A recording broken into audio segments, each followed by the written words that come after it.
this is being recorded on a Wednesday, and you are competing on Friday in the Elite 15s in Hyrox. How are you feeling for it?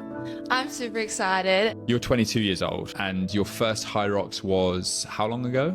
About 4 months ago now. I would love to push the sport even more, and everyone's goal is to be the world champion, so that would be an amazing goal and achievement for me. What advice would you give to that person who hasn't tried Hyrox but needs a gentle push in the right direction? Go for it. Running across that finish line is honestly the most fulfilling thing ever, and every time I do it, it just gets better and better. Okay, welcome to Abnormal, the podcast for normal people who want to do abnormal things. Today, we're joined by a very special guest for a very special Hyrox episode. For those of you watching on YouTube, you can see that we are not in the studio. We are in the Clubhouse gym in Hong Kong, Hong Kong's latest gym to open up. And for this special episode, we are joined by one of the greatest female athletes in the world, Joanna Wietrzyk from Australia. Joanna, welcome to Abnormal. Thank you for having me. I'm super excited to be here. When did you arrive in Hong Kong?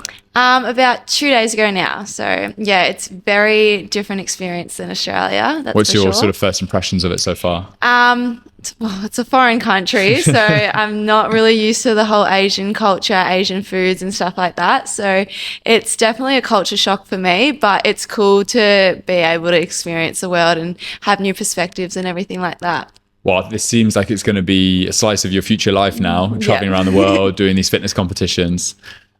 You'll see in a couple of days' time. So this is being recorded on a Wednesday, and you are competing on Friday in the Elite 15s in Hyrox.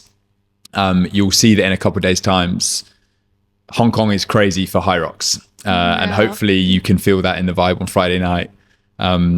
How are you feeling for it? I'm super excited. And as you said, like racing in a different city, everyone takes Hyrox differently. Like in Australia, it's still growing, so it's not as common. But as I raced in Amsterdam, you can tell in Europe, Hyrox is huge. So it's going to be really exciting racing on Friday and seeing the weekend in itself. I'll be over on the weekend as well, seeing all the competitors there. So it'll be cool to see how big it is over here and how much everyone gets around it. Well, hopefully we can put on a show for you.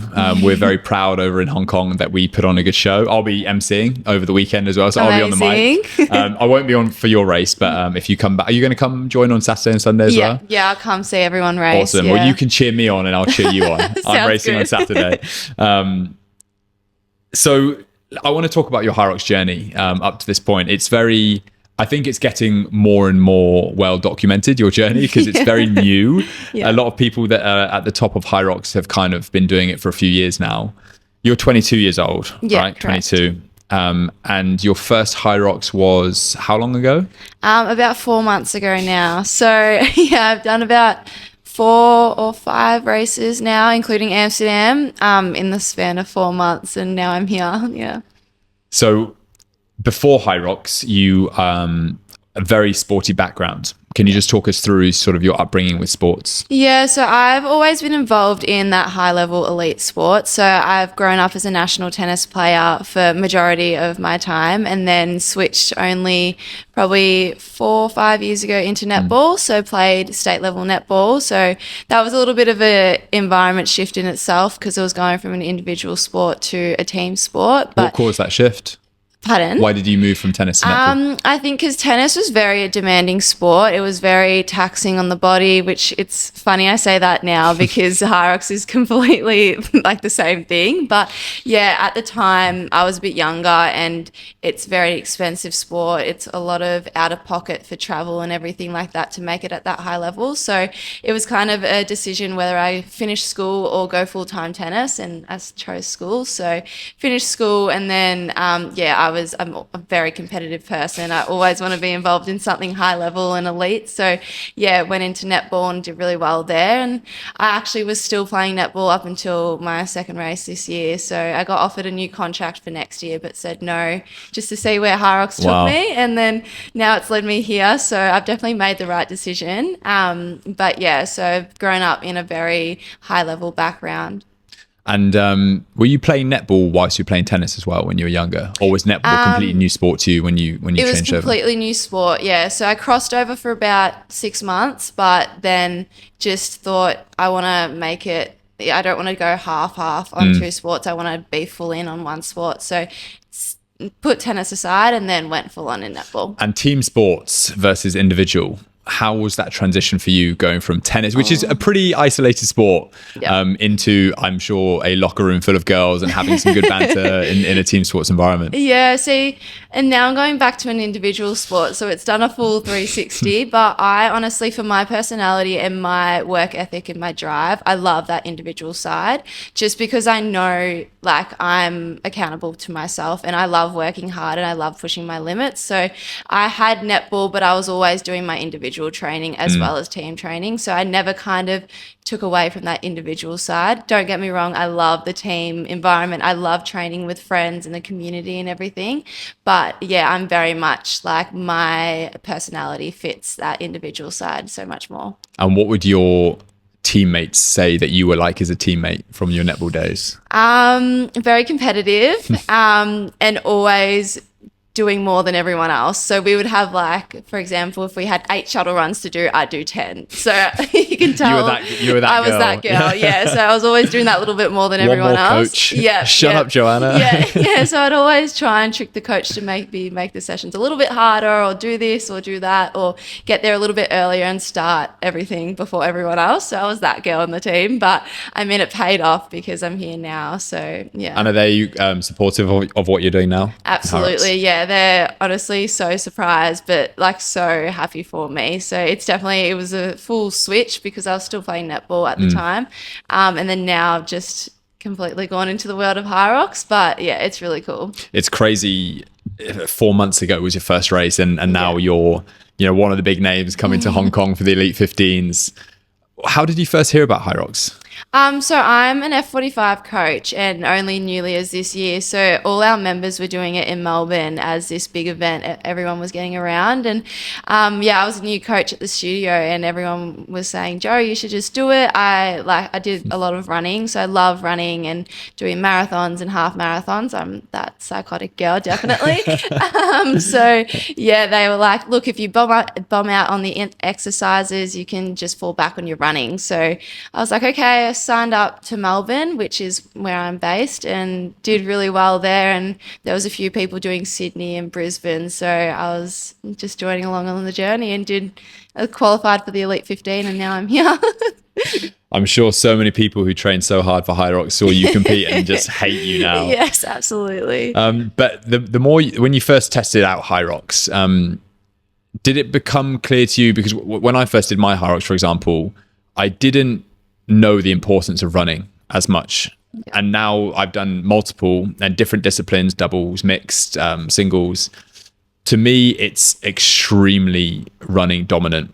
And I could probably do a whole training block of no weights and no conditioning and just run. And I'd probably do quite well in a Hyrox race. Yeah. How much has your running background helped you, do you think, for your rise in Hyrox? Yeah, absolutely. And I've only found this like doing the amount of races I have too. Like Hyrox is probably 60 to 70% a running race. And I really credit myself on my running endurance and ability to run under fatigue. And I think that's why it's gotten me up to where I am.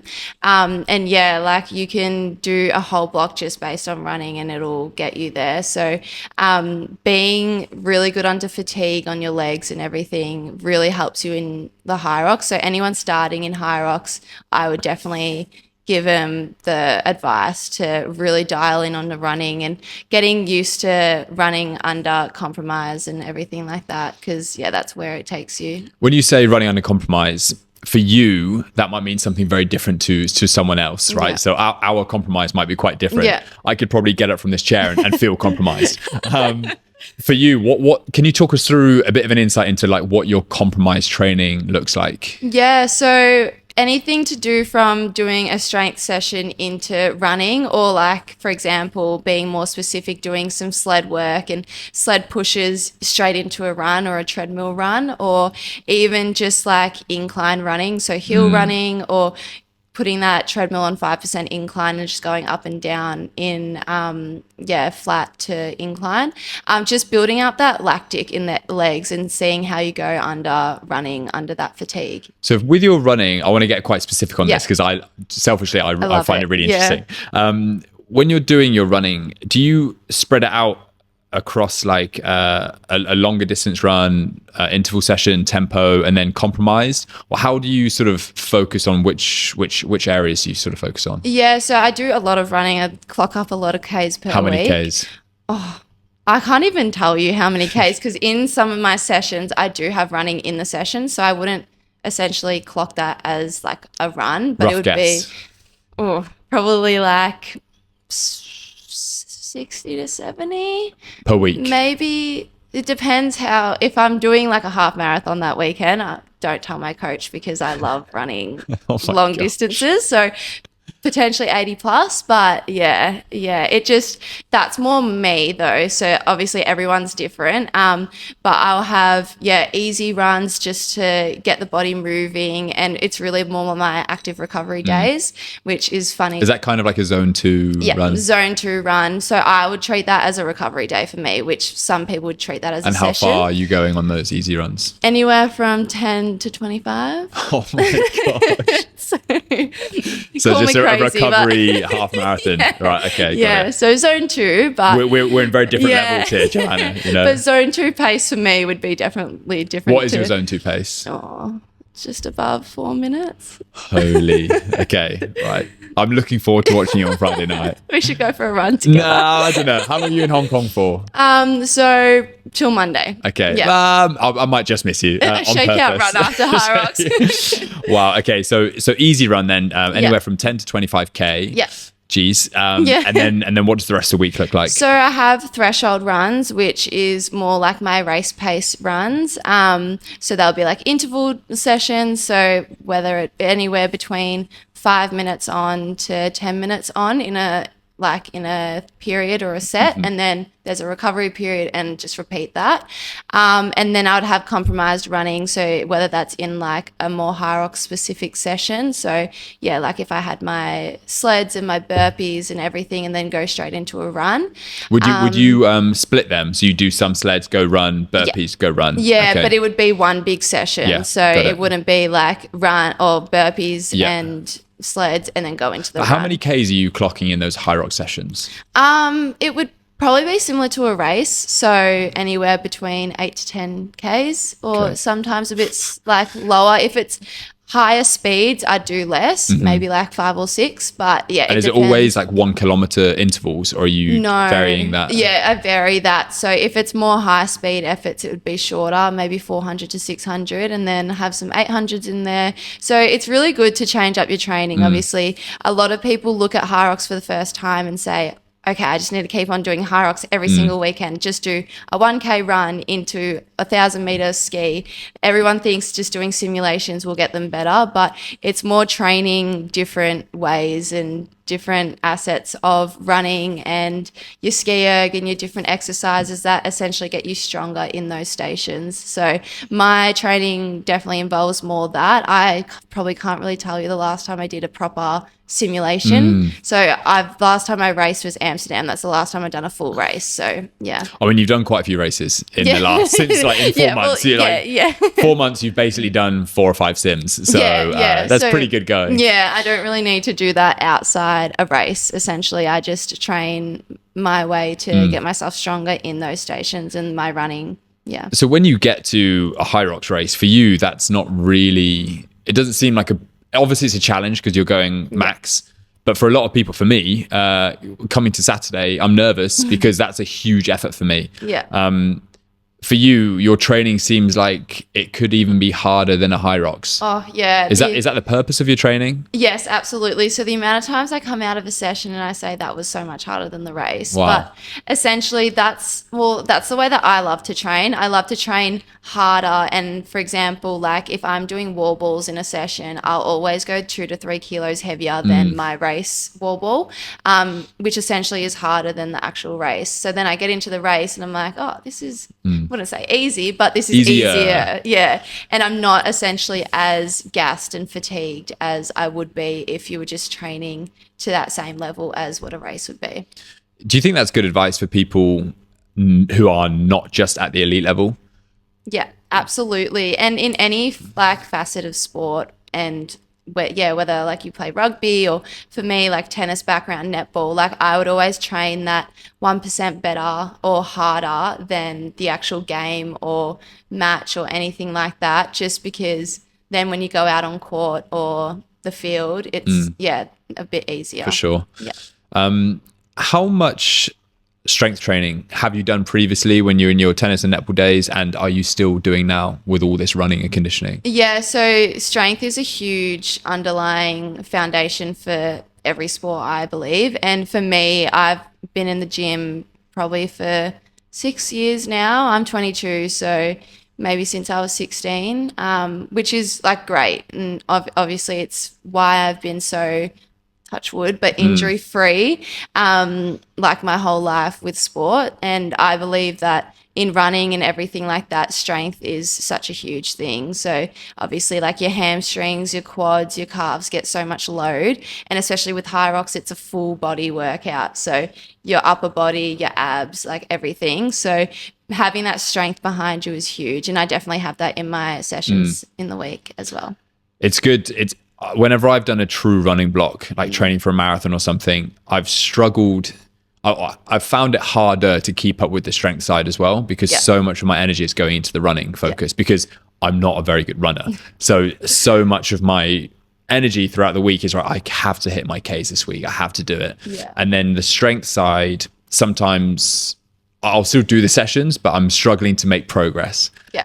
For you, do you struggle with that at all? When you're clocking 70, 80 Ks a week, are you still able to push the weight around in the gym that you want to get to and make the gains that you want to get? Yes. Well, for me, essentially, it depends where your priorities lie as well. So obviously, if you're training for a marathon block, you're going to have to accept that you're probably not going to hit PBs every week in the gym. It's more about that maintenance and pushing maybe your compound lifts a little bit more, but it's more just keeping that consistent rather than hoping to hit PBs all the time or get max out a squat or anything like that. And I've been I've been happy with my progress in the gym and the weights that I'm lifting, but essentially I'm not looking to, be a sumo, deadlifter getting 200 on a deadlift. So it's more just for keeping myself injury free and being as strong as I can. Yeah, that makes complete sense. You said you had a coach. Yes. And this is a coach you've had for how long? Probably about 6 weeks now. Okay, so very new.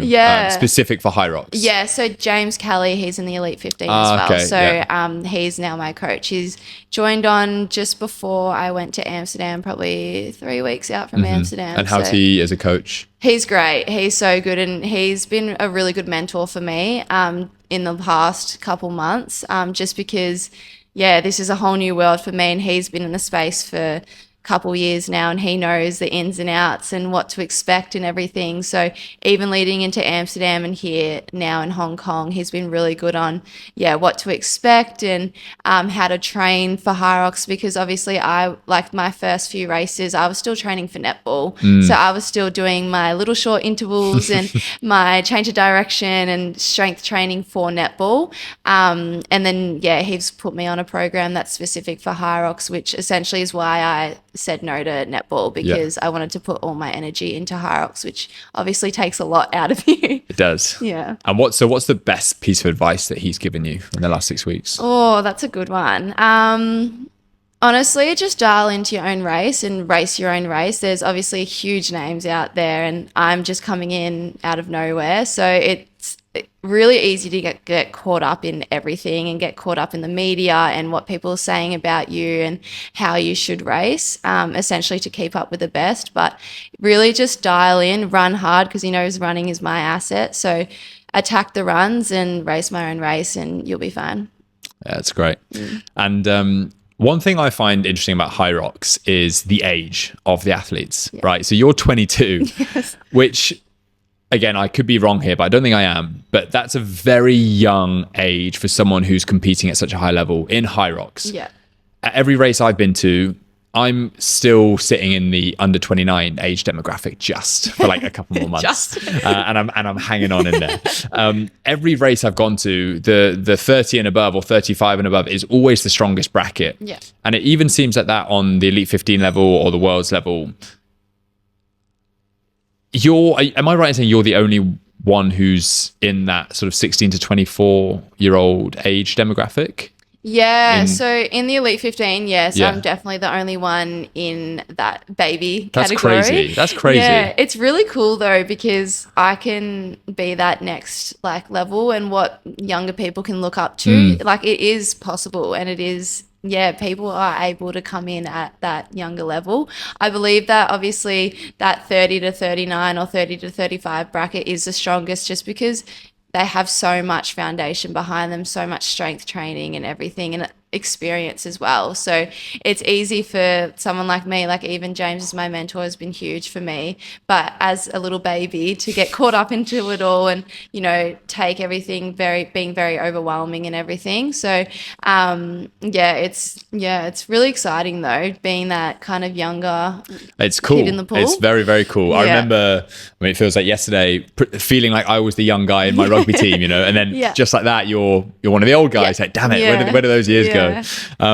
So am I right in saying you hold the world record for the 16 to 24-year-old female women's pro, and that is an hour and 12 seconds? Yes. Well, now it is because of the little kerfuffle with the course. Talk us through that. So we obviously didn't know until probably 3 days or something after the event, or a couple of days after the event, which obviously it happens. It's still a newer sport. So talk us through what happened, if you don't mind. Well, so what happened is, we thought it was all marked out to the correct meters and everything. But I believe in the lunges and the burpees, where you have that lane next to the sleds, it was marked at 18 meters instead of 20.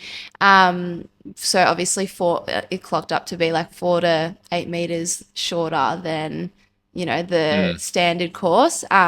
So what they've done is they've taken the averages of the whole girls pool, averages of all the boys in the burpees and the lunges, and just divided it and given everyone the same. I think it was like 44 seconds extra they've added to every single person. Well, hopefully we won't get that in Hong Kong this weekend. No, apparently they've given the tape measure to the guy and marked it at 18 meters and said, keep going. Okay, so, as a little flag. Yes. Okay, fair enough. So you're a world record holder then in that age group. For you, you're 22 years old, looking ahead, looking at all these other athletes, what do you think is possible for you in the next 5, even 10 years? At 10 years, you're going to be 32. Supposedly in Hyrox, that's when you're peaking, you know? Yes. So where do you think you can get to in the next 10 years? Is that even Hyrox still? Yeah, well, for me right now, like this whole 4 months has been a complete life switch for me. So honestly, everyone says, what's your plan for next year? I don't even know my plan for next week, to be honest, because Amsterdam was just... like, I think I made the decision 2 weeks out from leaving. So, look, probably the next 5 years, I would love to push the sport even more. And hopefully, I mean, everyone's goal is to be the world champion. So that would be an amazing goal and achievement for me. And even just be a leader in the sport. So coming through from a young age, and I've obviously gotten a lot of media and rep now. So kind of just like inspiring those younger girls to come in and hopefully, be a world champion one day. And maybe when I'm 32, I get another 22-year-old come skyrocketing in and, give me a taste of my own medicine. We've got 10 years before that happens, so you've got plenty of time. That's that's awesome. I think in terms of, not that you have anything to do with this, but in terms of timing, you've absolutely smashed it. So congratulations on being 22 years old. Thank you. Because Hyrox is just taking off. It's an absolute rocket ship. And not just in Europe, but now in Asia and in Australia as well. It's growing very fast. I think there were like, 3 or 4 Australian Hyrox last year. Yeah, and we have one more in December, which has just reached 10,000 people so far. So insane. Yeah. Insane. Yeah. So I mean, for Hyrox as a sport, I kind of feel bad for the people that are at the very top now. Yes. Because they're in that slightly older age demographic, or actually quite a bit older than you, slightly older than me, they're probably going to miss out when the sport really takes off and the sponsorship comes in, the money comes in, the actual contracts come in to be a pro Hyrox athlete, which is starting to happen now. Yeah. So you've kind of smashed the timing here, Joanna, in terms of breaking onto the scene in the last 4 months. Yeah. In your eyes, as someone who's at the top of the game, what about that sort of Hyrox as a sport excites you? Well, exactly like what you said, it's still yet to hit its peak, and it's just slowly growing. Not even slowly, it's rapidly growing and growing and growing. So like what you said, like timing for me right now is like the most exciting thing, because there's been a few athletes in the Elite 15, girls and guys side, that are now made that their full-time job. Meg Jacoby and Lauren Weeks, to be a few names. But which is awesome. And I mean, it definitely deserves its credit where it's due. So obviously in the next, I think, 2 to 3 years, it's going to be huge. It could potentially be an Olympian sport as well. So hey, well, we spoke to one of the guys, Gary Wan, who's one of the guys who's responsible for bringing Hyrox over to Asia. Yeah. And I asked him that question. I was like, when are we going to see it in the Olympics? So I think you've hit the nail on the head there, Joanna. I think so. So, I mean, that would be a massive goal for me. If I could stay in the sport to see it go to the Olympics and potentially be there, that would be cool. I'll try and push the officials where I can to get that happening. But yeah. Do you think if as Hyrox grows, do you think we'll see more and more athletes like yourself coming over at a younger age from pro netball, pro tennis, other sports? Because for me, the older age demographic is also because some of them might have finished their pro sports days in a previous sport and are now kind of, okay, well, that chapter's closed. Let's open this new one. Whereas you've sacrificed that chapter. For now, you've closed that one, and now you're fully committing to this at the start of your career. Do you think we'll see more and more of that as the years go on? Absolutely. Yeah. And even just how big it's growing now and how much media coverage and everything that you're seeing, there's been so many messages that I've been getting, being girls and guys saying they're trying out Hyrox just because it looks so fun, and a lot of people that are crossing over from other sports just to trial it, and have actually made similar decisions to me, being like they want to do more races in Hyrox rather than competing in their actual sports that they are in now. So I reckon in the next couple months to years, you'll see a lot of that crossover, the younger people coming through, essentially doing the same thing that I've done, to not give up their sport, but maybe take a break from it to try Hyrox. And as the sport grows, you'll just see more and more people competing for that elite level, which will be great because so much more competition on the hands. And not saying to push out the olders, but get them out of here, get them out the door. But it'll be good, very good. It'd be really cool to have more young guns in the game, and also young people with strong personalities, because every sport needs personalities.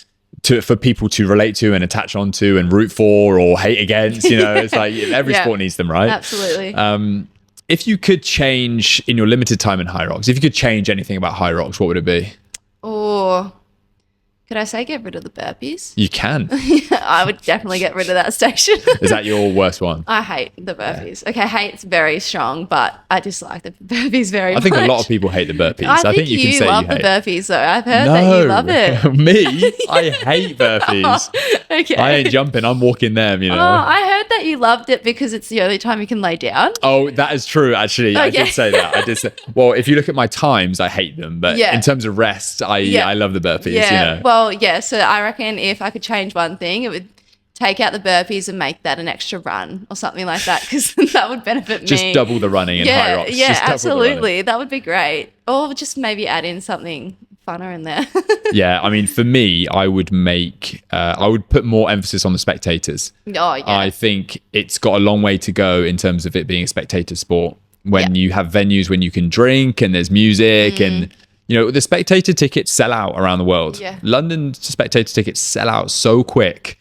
If they just enabled that a bit more than what they're currently doing, I think it could be a really cool, not spectator sport, but just like a vibe. You've got the DJs there, you've got stadiums, you've got arenas. It's quite cool. It's already a vibe in there anyways. Like the atmosphere that builds in those arenas are insane, and I'm really excited to see what type of show they put on, because I think it's also to make it more of a spectator friendly sport. It's just around getting around the arena, because you can get through the stations and everything, but I think they need like a grandstand or something, just to make it more lively, because it's so hard to get through. And if everyone wants to see the same station, there's no way everyone's going to fit around those walls, because it's so hard. For sure. Some of them they do. In Singapore, they had like the Thunderdome, they called it, and it was in the national stadium. So it's like an 80,000 seater stadium. So it's quite cool.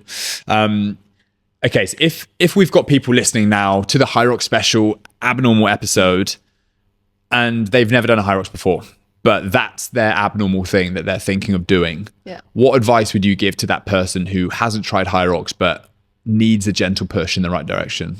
Honestly, just go for it. Like, I know it might be scary to look at and think, oh my gosh, I got to run 8+ Ks and do 1,000-meter ski erg and do the burpees and the lunges and everything. It's a lot to take in. It's very overwhelming. But I reckon, honestly, the thing, I was so scared to do my first Hyrox, but I just said yes and just to do it. So running across that finish line is honestly the most fulfilling thing ever. And every time I do it, it just gets better and better. So I think just dialing into that and just having the best time. Like, honestly, just have fun and run your own race.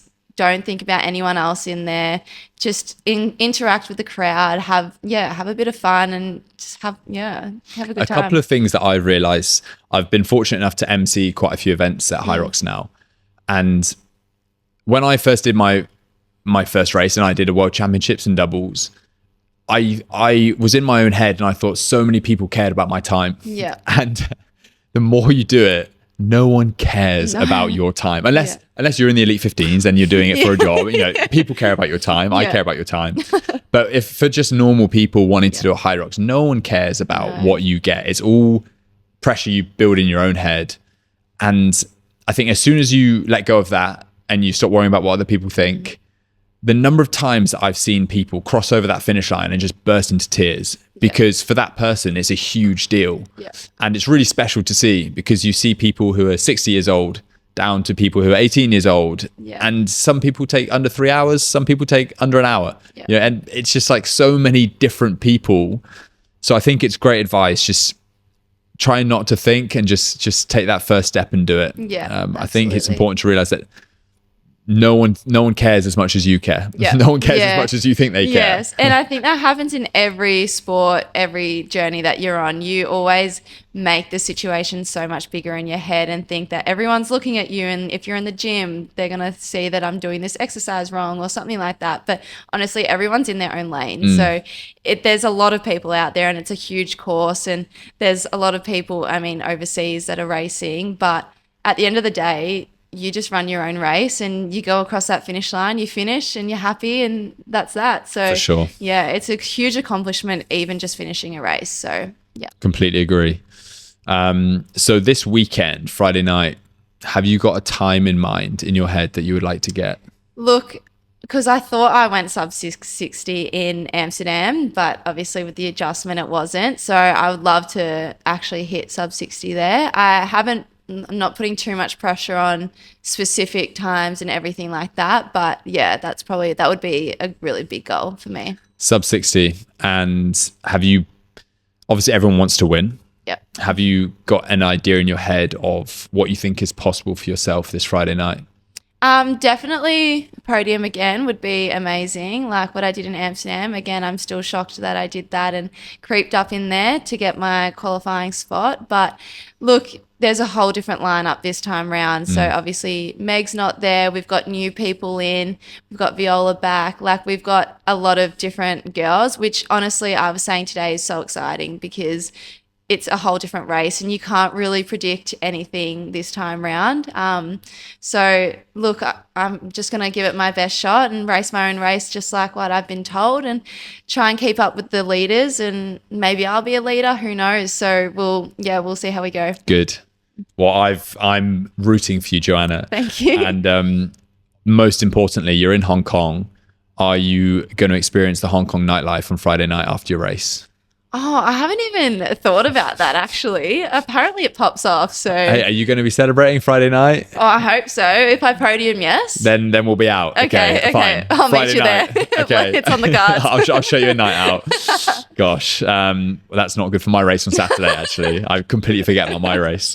Okay, well, Joanna, listen, good luck on Friday night. Thank you. Thank you for coming in today and sharing your wisdom at 22 years old to everyone. And this, this is a Hyrox special for Abnormal, and it's so big in Hong Kong. And I hope that we can put on a show for you this Friday night and across the whole weekend. So thank you for coming on Abnormal. Good luck. You now have extra fans rooting you on for your journey. I can't wait to see what the next 4 months holds for you, let alone 14 years. I would say 4 years, but even that doesn't do it even justice. More. Yeah, even more. Well, good luck, Joanna, and it's been a pleasure chatting to you. Thank you so much. Thank you for having me. Thank you.